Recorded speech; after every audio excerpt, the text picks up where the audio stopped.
Yuk, yang lainnya mungkin rasio apa aja?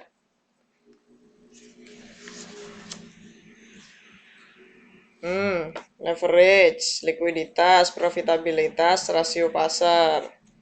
Ada yang tahu? Mungkin yang lainnya yang mau menyebutkan leverage itu digunakan untuk apa?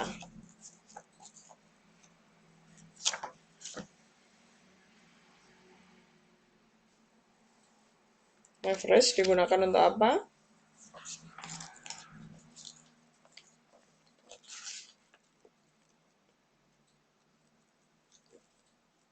Penggunaan utang. Utang, seberapa jauh perusahaan menggunakan utang? Kewajibannya, kewajiban yang jangka apa? Nah, jangka panjang. Mm-mm. Jadi kalau leverage itu untuk mengukur jangka panjang. Nah, kalau mengukur leverage, biasanya rasionya yang dipakai rasio apa aja?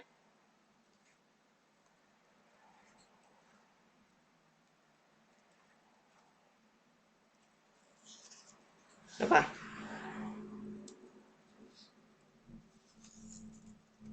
Rasio utang. Atau biasa disebut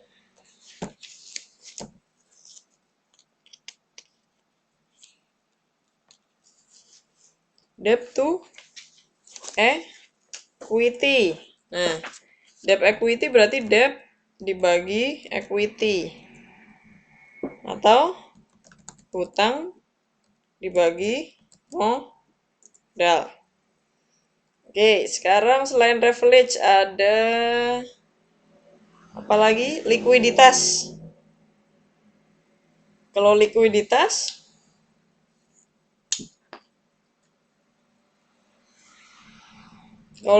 apa? Liquid.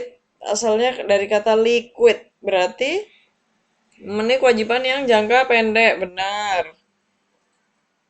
Berarti dia pakai current ratio. Kalau current ratio berarti apa? Kalau current itu yang lancar. Berarti apa lancar dibagi apa lancar?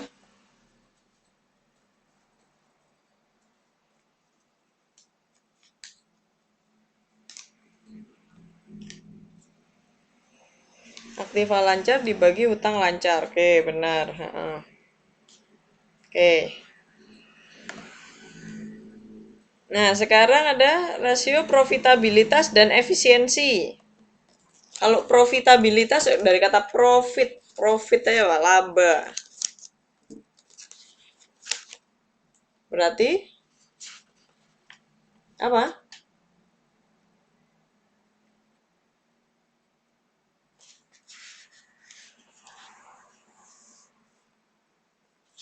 Profit margin.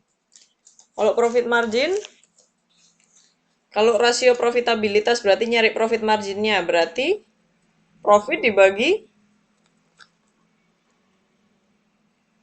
apa? Per penjualan, benar. Oke, itu ya. Sampai sini rasio-rasio nggak ada masalah ya. Semua bisa cara membandingkannya di luar kepala ya.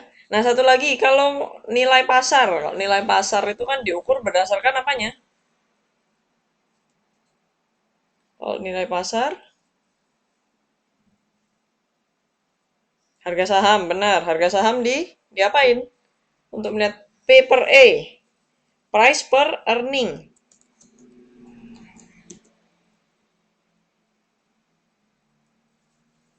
Berarti apa? Harga satu lembar saham, laba yang diperoleh per lembar saham. Ya, oke. Sekarang semua itu masih mudah ya, semua bisa ya. Saya anggap lancar ya. Amin. Oke, sekarang kita akan membahas yang berikutnya mengenai modul yang ketiga. Pengelolaan kas, pengelolaan piutang, dan sumber dana jangka pendek. Ya. Nah, sekarang saya balik tanya lagi, kas itu apa sih? Sebelum kita ngomong jauh mengenai motif memiliki kas, saya pengen tahu kas itu apa? Kas, ada yang tahu kas? Uang tunai yang ada di perusahaan, benar. Nah, uang tunainya ya, itu harus berupa uang yang ada dipegang, yang cash ya. Yang cash. Jadi, kalau misalnya dalam bentuk piutang itu bukan dihitung sebagai kas ya. Nah, sekarang perusahaan memegang kas itu ada tiga alasannya. Ya. Yang pertama, sebagai alat transaksi atau pembayaran. Maksudnya apa? Kalau butuh-butuh bayar listrik, kalau butuh bayar gaji pegawai, ya. Oh iya, sebelumnya saya tuliskan di sini dulu. Jadi kas itu dibagi dua. Sorry. Kas itu ada dua. Yang pertama ada namanya kas di bank. Dan yang kedua, apa yang tahu? Ada namanya kas kecil. Atau nama lainnya? Ada yang tahu nama lainnya? Atau petty cash. Pernah dengar istilah ini? Kas kecil? Pernah dengar? Apa? Ada yang bisa menjelaskan cash in bank sama petty cash? Bedanya? Yuk, yang lain mana nih? Yang lain mana? Mbak Arpa, sorry. Mbak Nurul, Mbak Nuryati, Mbak Santi, Mbak Triani, Mbak Windy, Mas Yohanes, Mbak Yatini. Ayo, apa bedanya kas di bank sama kas kecil?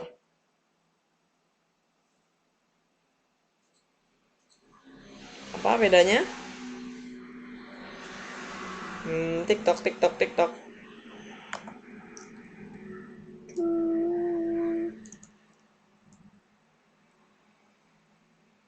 Apa?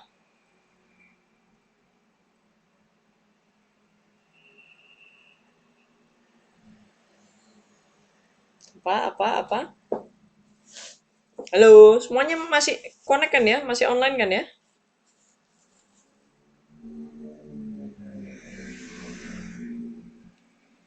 Belum pernah dengar? Mas Yohanes belum pernah dengar? Oh iya, nggak apa-apa Mas Yohanes, namanya belajar. Mungkin yang lain ada yang bisa kasih tahu Mas Yohanes apa nih? Coba diketik. Kas di bank, uang ditabung di bank, bisa diambil sewaktu-waktu. Oke, boleh.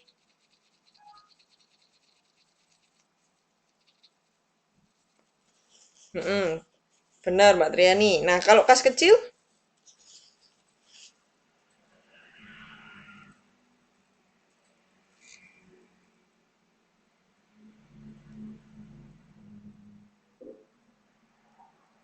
Kalau kas kecil? Kalau kalau kata Mbak Yati ini, kas kecil adalah uang tunai di tangan.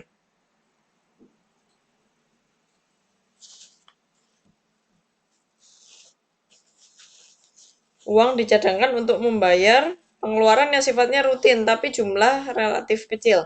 Nah, contohnya buat apa Mbak Nurul? Membayar pengeluaran yang rutin tapi jumlahnya kecil.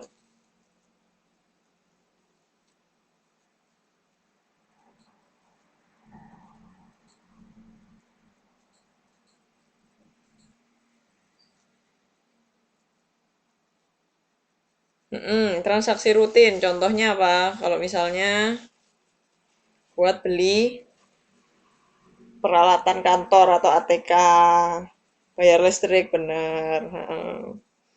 Nah, kalau bayar gaji pegawai pakai apa? Pakai kas nggak? Atau nggak? Bayar gaji pegawai pakai piutang atau gimana? Pakai kas di bank.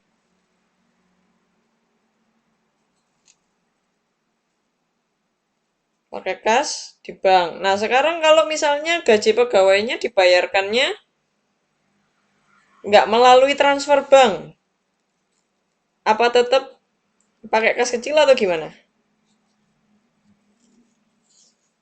Jadi memang benar ya, pada umumnya kas kecil itu untuk transaksi yang sifatnya kecil-kecil tapi rutin. Ya, jadi ada dua metode. Nanti kita belajar masalah itu. Sekarang saya kembali lagi ke motif memiliki kas. Jadi, sebagai alat transaksi atau pembayaran itu bisa dari kas di bank sama kas kecil. Dua-duanya fungsinya sama. Ya, untuk alat transaksi atau pembayaran. Bedanya, kalau kas di bank itu untuk pengeluarannya yang sifatnya sedikit besar. Jadi dia kas di bank itu nggak selalu harus uangnya bentuk ada uang kertas sama uang itu enggak. Jadi bisa berupa saldo rekening tabungan yang sewaktu-waktu bisa dicairkan. Jadi misalnya gini, perusahaan punya uang di bank, tapi dia didepositokan. Nah, kalau didepositokan, itu kan tidak bisa diambil sewaktu-waktu. Kalau nggak bisa diambil sewaktu-waktu, berarti itu namanya bukan kas. Ya. Meskipun dia saldo akun di bank, tapi nggak bisa diambil sewaktu-waktu, berarti dia bukan kas. Ya, benar Mbak Triani ya. Nah, terus yang kedua, motifnya untuk berjaga-jaga. Berjaga-jaga apa? Mempertahankan saldo kas untuk kebutuhan yang tidak terduga. Jadi, tidak semua hartanya dia, malah Mas Wendy, yuk langsung gabung ya. Nanti Mas Yohanes seperti biasa, berapa yang keluar masuk, tolong dicatat ke saya ya. Nanti kita rekonsiliasi bareng-bareng. Oke, saya lanjutkan. Jadi untuk berjaga-jaga itu maksudnya apa? Tidak semua harta yang dimiliki perusahaan itu dibentukkan dalam persediaan atau aset yang lain, tapi ada nilai tertentu yang menjadi nilai minimum saldo kas yang dipertahankan. Ya. Dan yang ketiga, ada motif namanya spekulasi. Untuk memperoleh keuntungan dari menginvestasikan kas dalam bentuk investasi yang liquid. Investasi yang liquid ini jadi bukan berarti uang, kalau misalnya kita punya uang kas lalu diinvestasikan ke yang aset tetap, tapi untuk ke investasi-investasi yang sifatnya cepat balik jadi uang. Contohnya di sekuritas, ya. Kenapa namanya spekulasi? Nah, Bu, ini kan investasi kas, tapi kenapa kok namanya spekulasi? Ada yang tahu kenapa namanya spekulasi? Kenapa? Kenapa namanya spekulasi?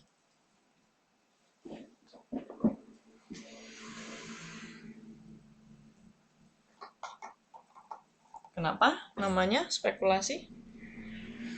Perkiraan. Boleh.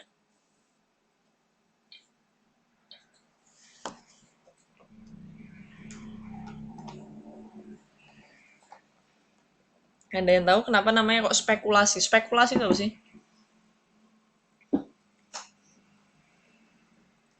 Spekulasi itu kalau boleh diomong bahasa kasarnya itu, nah coba-coba bener. Kayak judi. Ya? Nah bener nih. Mbak Nuryati ini kayaknya, Mbak Nuryati, Mbak Nurul kayaknya sepaham banget sama saya. Jadi, untung-untungan. Untung-untungan maksudnya apa? Kalau misalnya dapat untung, ya alhamdulillah. Benar, Mbak Santi. Karena bisa rugi. Karena apa? Investasinya itu investasi yang liquid. Ingat pertemuan yang pertama, kalau investasinya liquid, return-nya diharapkan tinggi, untungnya tinggi, berarti ada kemungkinan resikonya semakin apa? Semakin tinggi. Ya. Jadi ini motif yang paling juarang. Motif yang paling umum memiliki kas itu motif transaksi. Karena ya memang gunanya kas itu biasanya untuk transaksi ya. Nah, sekarang kita lanjutkan. Berikutnya, ada model manajemen kas. Ya. Manajemen kas itu apa sih, Bu? Cara mengelola kas, ya. Jadi berapa, kalau misalnya diomong berapa sebaiknya yang harus disimpan perusahaan sebagai uang tunai atau uang kas. Ya. Teman-teman kalau lihat di halaman 3.4 sama 3.5. Ya. Ini ada yang menemukan namanya Baumol. Ya. Ini ada dia bilang namanya manajemen persediaan. Ya. Manajemen persediaan. Nah, dia menghitung manajemen kas ini sesuai dengan biaya persediaan dalam 1 tahun. Jadi dia menganggap dia uang yang harus disimpan, biaya persediaan itu berbanding lurus dengan berapa persediaan, berapa banyak persediaannya. Ya. Berapa biaya persediaannya, kita menggunakan notasi Q. Teman-teman kalau tahu 3.4 ya, buka 3.4. Q itu namanya EOQ. Kalau rumus dasarnya yang formula 3.1, Y sama dengan Q per 2 kalikan I. Ditambah D per Q kalikan C. Nah, teman-teman harus tahu C. C itu apa? C itu biaya pemesanan. Q itu EOQ. Teman-teman tahu EOQ? EOQ itu Economic Order Quantity.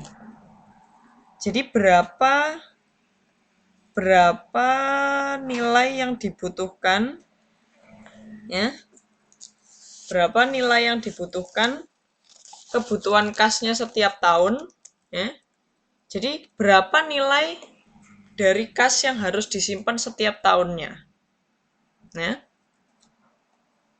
Nah, kalau Q ini kan sebenarnya asalnya itu dari persediaan, tapi metode persediaan ini sama dengan dipakai untuk memanajemen kas juga. Kalau teman-teman lihat di 3.5, Q itu jumlah aktiva lain yang harus diubah menjadi kas. Kenapa aktivanya harus bisa diubah menjadi kas? Contohnya tadi persediaan. Persediaan itu kan harus dijual, harus diproses. Ya. Karena persediaan itu harus dijual, harus diproses, berarti dia harus dirubah menjadi kas. Ya. C itu biaya transaksi atau berasal dari kata cost. C, ya. Nah, D itu jumlah kebutuhannya. Dibagi I itu bunga seperti biasa, ya. Nah, teman-teman kalau lihat ada contohnya di 3.5, ya. Kebutuhan kas setiap tahun 1.200 juta atau 1,2 M, ya. Pemakaiannya setiap hari konstan. Biaya transaksinya untuk mengubah sekuritas menjadi kas. Nah, ini kalau teman-teman C, ya, teman-teman perhatikan C, biaya transaksi. Kenapa sih, Bu, ada biaya transaksi? Karena untuk mengubah aktiva lain menjadi kas itu kan perlu usaha. Kalau misalnya ini kasusnya di sini sekuritas. Sekuritas untuk dirubah menjadi kas itu kan ada namanya biaya penjualan. Benar, itu biaya. Dan namanya biaya penjualan. Nah, biaya penjualan ini yang dinamakan biaya transaksi. Atau kalau misalnya dari persediaan, Bu, aset aktiva yang mau dirubah menjadi kas itu persediaan. Tetap ada namanya biaya transaksi untuk merubah dari persediaan menjadi kas. Ya. Caranya gitu. Nah, ini Bu dari mana Y Q per 2I ditambah D per Q kali C kok bisa ketemu Q-nya akar 2C D per I. Nah, itu matematika, ya. Itu pelajaran matematika. Ini kalau saya coret-coret di komputer agak susah. Jadi nanti kalau coret-coretnya di papan ya, kalau TTM. Ini agak susah saya coret-coretnya kalau di sini. Nah, terus ada yang kedua, itu namanya metode Miller dan Orr. Miller dan Orr itu siapa? Miller dan Orr itu nama orang. Ya. Miller dan Orr itu nama orang. Dia menemukan sebuah rumus. Rumus yang menyatakan bahwa ada OO itu biaya untuk transaksi sama, ya. Unsurnya biaya transaksi. Ya. Terus ada varians arus kas masuk bersih harian. I sama dia menggunakan juga bunga harian. Ya. Nah, di sini ini dia pakai apa? Dia pakai pangkat 1/3. Ada yang tahu 1/3-nya dari mana? Ya, ini manajemen kas yang Miller dan Orr ini Z. Z itu maksudnya kalau teman-teman tahu itu adalah batas atasnya ya. Batas atasnya itu maksudnya apa? Batas atas itu harus berapa nilai atau kas yang harus disimpan. Ya, harus berapa uang yang disimpan sehingga kasnya itu cukup buat operasional perusahaan. Mm-mm. Oke. Nah, itu dua model manajemen kas yang diperkenalkan di buku. Model yang lainnya ada, Bu, ada, tapi lebih rumit perhitungannya dan apa ya, lebih jarang digunakan. Yang paling sering memang dua ini. Nah, sekarang kita kembali ke portofolio investasi. Ya. Kenapa portofolio investasi ini penting ya? Nah, ini kalau teman-teman perhatikan, ini grafiknya ya. Ada dana yang diinvestasikan sama waktu. Ya. Ini kalau jangka waktunya pendek, itu lebih baik didepositokan. Kenapa? Karena perolehannya lebih pasti. Nah, semakin tinggi dana yang mau diinvestasikan dan waktunya semakin panjang, maka bisa diportofoliokan. Kalau teman-teman ingat kemarin, diportofoliokan itu apa? Diportofoliokan itu dibagi dalam beberapa jenis investasi. Nah, sekarang itu tadi mengenai pengelolaan kas. Sekarang pengelolaan persediaan. Ada yang namanya ini dua istilah yang penting di manajemen persediaan ya. Ada namanya just in time, ya, just in time. Teman-teman pernah dengar just in time? Atau ada sebuah perusahaan besar yang terkenal banget dengan kesuksesannya mengelola persediaan dengan just in time. Ada yang tahu? Just in time.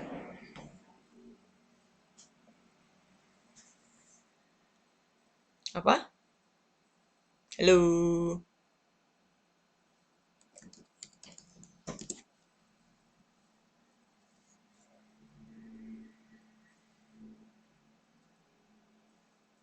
Just in time.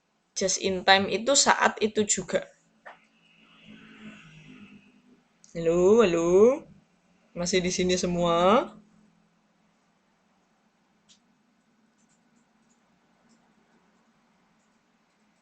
Ya, oke. Kalau masih, yuk just in time. Just in time itu saat ini juga ada yang bisa menyederhanakan definisinya. Hah? Saham? Hmm? Ini kita ngomongin persediaan ya. Mengelola persediaan. Ada perusahaan yang terkenal banget dengan pengelolaan just in time itu ada perusahaan mobil namanya Toyota. Toyota ini terkenal dengan just in time-nya. Apakah just in time itu apa? Definisi yang paling gampang dari just in time.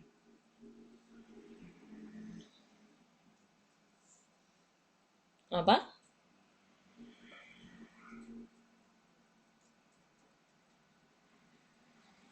Nah, ini Mbak Triani nih. Kalau ada pesanan baru dibuatin.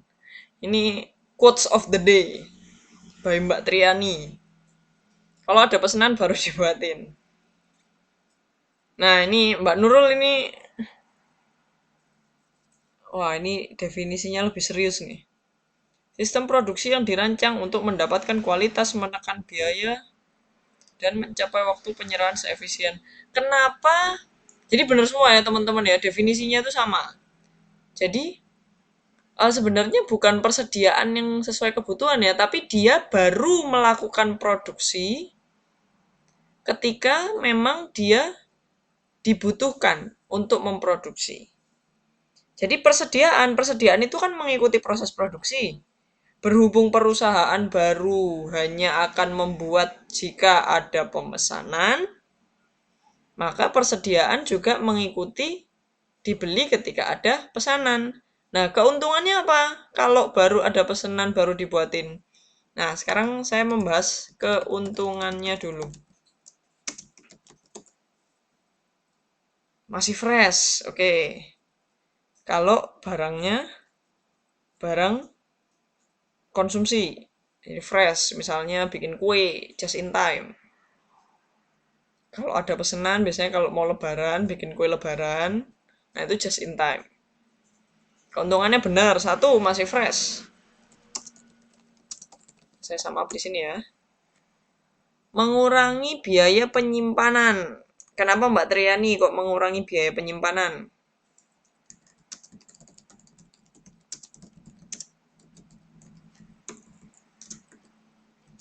Saya tertarik nih dengan mengurangi biaya penyimpanan. Kenapa? Benar, karena barang jadi langsung dikirim atau persediaan bahan baku langsung dipakai. Benar. Jadi nggak perlu gudang untuk menyimpan. Boleh, bisa. Atau kalaupun ada gudang, itu tidak memakan banyak space. Benar, benar. Sip. Terus apa lagi? Itu udah tertulis sih sebenarnya.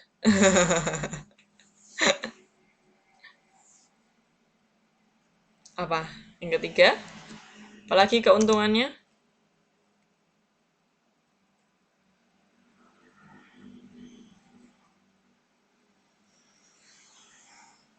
Apalagi ya? Pernah ada yang tahu lagi? Mengurangi kerusakan persediaan. Atau kalau dulu saya kerja itu ada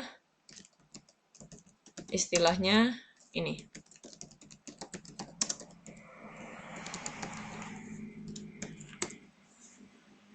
Inventory obsolete.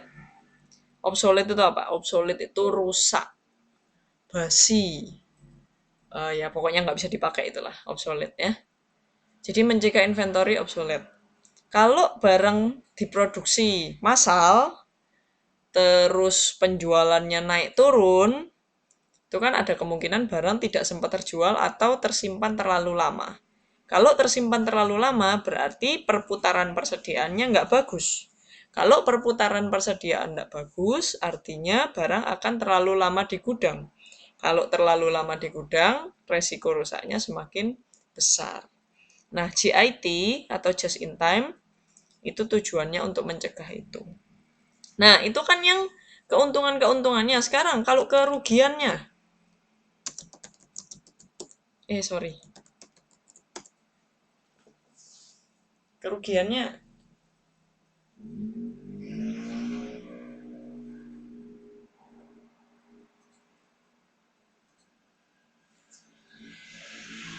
kerugiannya apa?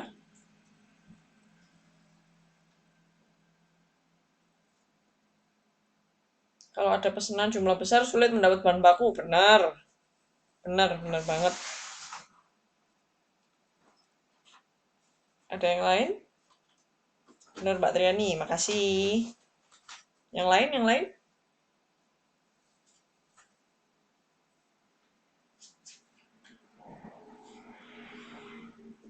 Yang lain mana yang lain? Yang lain, mas yang cakep, Mas Yangki, Mas Fendi, Mas Yohanes.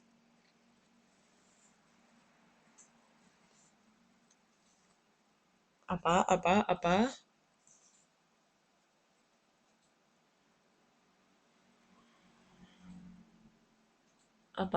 Ruginya apa kalau pakai GIT?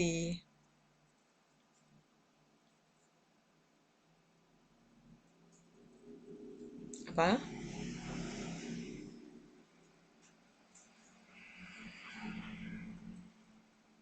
Ayo, yang lain, mana yang lain?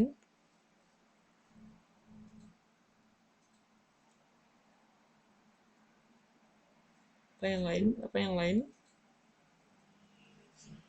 Nggak ada? Ya udah. Berarti ruginya satu aja. Satu aja nih. Ya memang kalau GIT lebih banyak untungnya ya. Tapi kerugiannya benar, dia akan susah menyesuaikan untuk persanan daun